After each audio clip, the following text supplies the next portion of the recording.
नमस्ते दोस्तों, मेरा नाम निखिल प्रसाद है और आज इस वीडियो में मैं एक बहुत ही इम्पोर्टेंट टॉपिक आप लोगों के साथ शेयर करना चाहता हूँ। वह टॉपिक है कि जो लोग हकलाते हैं, स्टैमर करते हैं, कैसे वह लंबे वक्त तक अपनी समस्याओं से जूझते रहते हैं और आसानी से इससे निकल नहीं पाते हैं। तो आज इस विषय पे मैं आप लोगों के साथ कुछ बातें शेयर करना चाहता हूँ।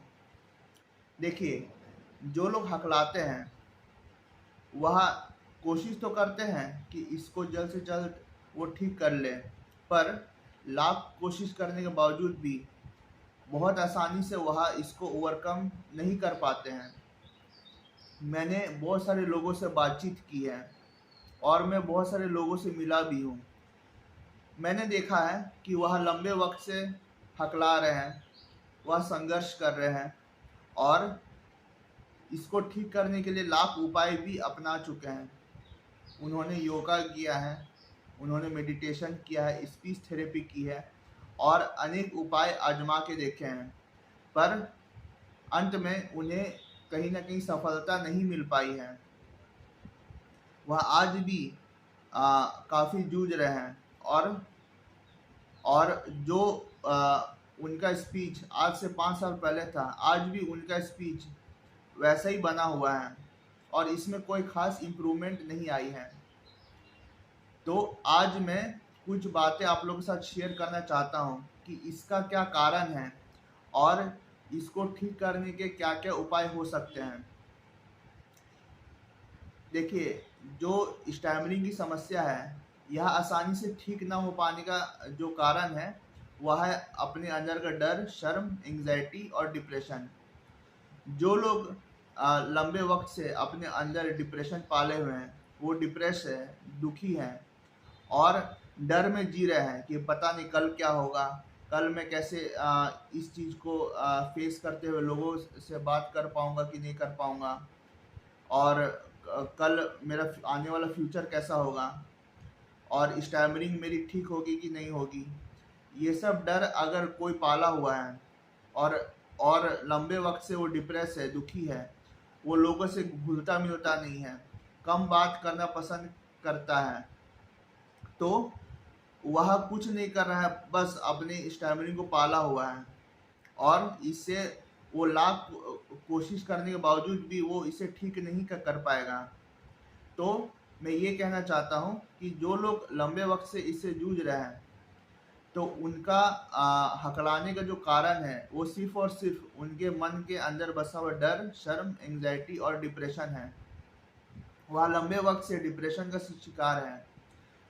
वह कोशिश तो कर रहे हैं इससे निकल पाने का, पर लाख कोशिश करने के बावजूद भी वो अपने डिप्रेशन को ठीक नहीं कर पा रहे हैं।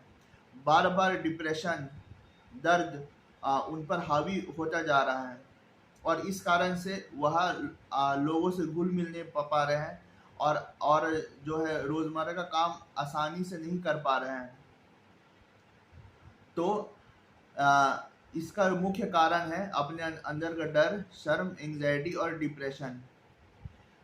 अब सवाल ये बनता है कि अगर किसी के अंदर लंबे वक्त से डिप्रेशन है, तो कैसे करके अपनी डिप्रेशन से वो निपट सकता है और इससे बाहर आ सकता है। मेरे हिसाब से अगर कोई ठान लिया है कि इसको ठीक करना है तो वो कर सकता है। डिप्रेशन को दूर भगाना कोई मुश्किल कार्य नहीं है। आज मैं इस वीडियो में कुछ 3 बातें शेयर करना चाहूँगा सभी भाइयों के साथ में कि अगर वो सिंपली इन 3 चीज़ों को इम्प्लीमेंट करते हैं अपने लाइफ में, तो वो देखेंगे कि आसानी से वह डिप्रेशन को फाइट कर सकते हैं और डिप्रेशन को हरा करके वो स्टैमरिंग को भी आसानी से हरा सकते हैं। तो डिप्रेशन को हराने का पहला तरीका यह है कि अपने माइंड को किसी अच्छे चीज़ में आप इंगेज करें। अगर आप अपने माइंड को किसी अच्छे चीज़ में इंगेज करेंगे तो आप देखेंगे कि आप डिप्रेशन का शिकार नहीं हो पाएंगे। हाँ, लाख कोशिश करने के बावजूद भी आप अपने माइंड को हमेशा इंगेज रखेंगे और डिप्रेशन का शिकार नहीं हो पाएंगे। मैंने अपने आप को भी ऑब्जर्व किया है, जब भी मैं खाली बैठा हूँ और किसी काम में इंगेज नहीं रहा हूँ, तो मैं आसानी से डिप्रेशन का शिकार हो गया हूँ। और अगर मैं किसी कार्य में अपने आप को व्यस्त रखा हूँ, तो मैं डिप्रेशन का शिकार नहीं हुआ हूँ। तो सभी भाइयों से मेरा निवेदन है कि आप अपने माइंड को किसी न किसी अच्छे कार्य में व्यस्त रखें। वह पढ़ाई लिखाई हो सकती है, कोई स्किल डेवलपमेंट हो सकता है, कोई नई भाषा सीखनी हो सकती है ना, या कोई भी कार्य हो सकता है। आप उस कार्य को सीख सकते हैं, अपने माइंड को इंगेज रख सकते हैं और उसमें आप महारत हासिल करते रह सकते हैं। अगर आप अपने माइंड को इंगेज रखें और व्यस्त रखें, तो आप देखेंगे कि आसानी से आप डिप्रेशन का शिकार नहीं हो रहे हो और आप लाइफ में हमेशा खुशी महसूस करते रहोगे। तो ये रहा पहला तरीका है डिप्रेशन से निपटने का। अब डिप्रेशन से निपटने का दूसरा तरीका यह है कि हम ज़्यादा से ज़्यादा अपने दोस्तों के साथ में रहें। अगर हमारे दोस्त हमारे आसपास रहते हैं, तो मैंने देखा है कि कोई भी लोग हमेशा खुश रहता है और अपने मन के भीतर के बातों को खुल करके दोस्तों के सामने एक्सप्रेस कर सकता है। जब हम लोग अपने रिश्तेदार के इर्द गिर्द रहते हैं, तो खुल करके अपनी बातों को नहीं कह पाते हैं। पर वही अगर हम लोग अपने दोस्त के इर्द गिर्द रहते हैं, तो आसानी से अपनी मन की बातों को शेयर कर पाते हैं और खुल करके उनके सामने बात कर पाते हैं। हमारे मन में ये डर बिल्कुल भी नहीं रहता है कि अगर मैं अटकूंगा तो क्या होगा, अगर मैं हकलाऊंगा तो क्या होगा, है ना, क्योंकि वो हमारे दोस्त हैं, हमारे मित्र हैं। उन्हें पता है कि हम लोग हकलाते हैं। अगर आप अपने मित्र के सामने हकला भी जाएं, तो इसमें कोई शर्म वाली बात नहीं होगी, क्योंकि आपके दोस्त को तो पता ही है कि आप एक हकलाने वाले व्यक्ति हो। और अगर वो आपका दोस्त है, तो उसने आपको एज ए फ्रेंड एक्सेप्ट कर लिया है। उसने आपके स्टैमिनिंग को भी एक्सेप्ट कर लिया है और आपको भी एज फ्रेंड एक्सेप्ट कर लिया है। तो अगर आप अपने अच्छे दोस्तों के सर्कल में रहते हो, उनसे अपनी बातें शेयर करते हो और उनके साथ मिल करके कोई अच्छा कार्य करते हो, जैसे कि कोई स्पोर्ट्स एक्टिविटी में पार्टिसिपेट करना, कोई स्पोर्ट्स खेलना, कोई उनके साथ मिल करके बिजनेस रन करना, कोई एक्टिविटी करना। अगर आप उनके साथ मिल करके कोई कार्य करते हो और अपने फ्रेंड्स सर्कल में रहते हो और खुल करके अपने विचारों को प्रकट करते हो, तो मैं गारंटी देता हूँ आपको कि आप इससे आसानी से बाहर आ सकते हैं। आप डिप्रेस नहीं होंगे बिल्कुल भी, है ना। डिप्रेस वही आदमी होता है जो चुप रहता है और लोगों से घुलता मिलता नहीं है। पर अगर आप अपने दोस्तों के साथ हो, दोस्तों के इर्द गिर्द हो और उनके साथ मिल करके कोई अच्छा कार्य कर रहे हो, जैसे कि कोई बिजनेस रन करना, कोई एक्टिविटी करना, है ना, कोई स्पोर्ट्स खेलना, तो आसानी से आप इससे निपट सकते हो और दोस्तों के सपोर्ट से आप डिप्रेशन से बाहर भी आ सकते हो। अब डिप्रेशन से निकलने का तीसरा तरीका है कि जो आपके लाइफ में नेगेटिव लोग हैं, उनसे हमेशा दूर रहें। हमारे लाइफ में बहुत सारे नेगेटिव लोग मिलते हैं जो कि हमें मोटिवेट करने के बजाय और डिप्रेशन में ढकेलते हैं। मैंने अपने ही परिवार में बहुत सारे रिश्तेदारों को देखा है जो कि बिल्कुल भी ऑप्टिमिस्टिक थिंकिंग के नहीं है, पॉजिटिव थिंकिंग के नहीं है। अगर वह देखते हैं कि ये बच्चा हकला रहा है, तो वह कहेंगे कि पता नहीं इसका फ्यूचर क्या होगा, आगे जाके इसको कैसी नौकरी मिलेगी, इसकी शादी कैसे होगी, है ना। वह कभी भी ऑप्टिमिस्टिक थिंकिंग नहीं रखते हैं। वह बार बार उसको पॉइंट आउट करते हैं, उसको एहसास दिलवाने की कोशिश करते हैं कि वह किसी काम का नहीं है। और वह कोशिश करते हैं कि उसके मन में एक डर बैठा दे कि वह एक हकलाने वाला व्यक्ति है और आने वाले वक्त में उसका कुछ नहीं हो सकता है। तो मेरा सभी भाइयों से यह निवेदन है कि अगर आपके भी रिश्तेदार में ऐसे लोग हैं जो कि आपके मन में ये डर बैठाते हैं कि आप हकलाने वाले व्यक्ति हो और आने वाला वक्त में आपका कुछ नहीं हो सकता है, तो ऐसे लोगों से सावधान रहें और उनसे दूरी बना के रखें। अगर आप दूरी नहीं बनाओगे तो आपके अंदर डर, शर्म, एंग्जाइटी और डिप्रेशन बढ़ते बढ़ती चली जाएंगी और इससे आप आसानी से बाहर नहीं आ पाओगे। अगर आपको इससे बाहर आना है तो आपको ज़्यादा से ज़्यादा पॉजिटिव ऑप्टिमिस्टिक लोगों के साथ में रहना पड़ेगा, जो कि पॉजिटिव बात करते हैं, है ना। अगर आप पॉजिटिव लोगों से मिलेंगे तो आपको एहसास होगा कि ये स्टैमरिंग की समस्या कोई बड़ी समस्या नहीं है।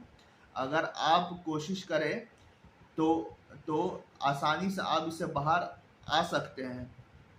ठीक है, आपको ज़्यादा से ज़्यादा लोगों से घुलना मिलना पड़ेगा, अपने माइंड को किसी अच्छे कार्य में इंगेज करना पड़ेगा, दोस्तों से आपको इंटरेक्ट करना पड़ेगा। तो अगर आप पॉजिटिव लोगों के कांटेक्ट में रहते हो तो आप हमेशा सेल्फ मोटिवेटेड रहते हो, आप दुखी दुखी डिप्रेस नहीं रहते हो। और अगर आप किसी स्ट्रिक्ट पर्सन के कांटेक्ट में हो, कोई स्ट्रिक्ट पर्सन है, कोई नेगेटिव पर्सन है ना, जो आपके अंदर डिप्रेशन हमेशा भरने का काम किया करता है और लंबे वक्त से आप उनके साथ में रहते रहते बहुत ही डिप्रेस हो गए हो, है ना, और आपका सेल्फ इमेज आपके लिए बिल्कुल बिल्कुल भी अच्छा नहीं रह गया है, तो मैं आप लोग से निवेदन करता हूँ कि आप उन लोगों से दूरी बना के रखिए और हमेशा पॉजिटिव और ऑप्टिमिस्टिक लोगों के साथ में रहिए। अगर आप पॉजिटिव और ऑप्टिमिस्टिक लोगों के साथ में रहिएगा तो आप देखिएगा कि आपका सेल्फ इमेज भी बहुत बेहतर हो चुका है। आपका सेल्फ इमेज बेहतर होगा, आपके अंदर एक कॉन्फिडेंस लेवल इंक्रीज होगा और आप किसी से भी आसानी से कॉन्फिडेंटली बात कर सकते हो।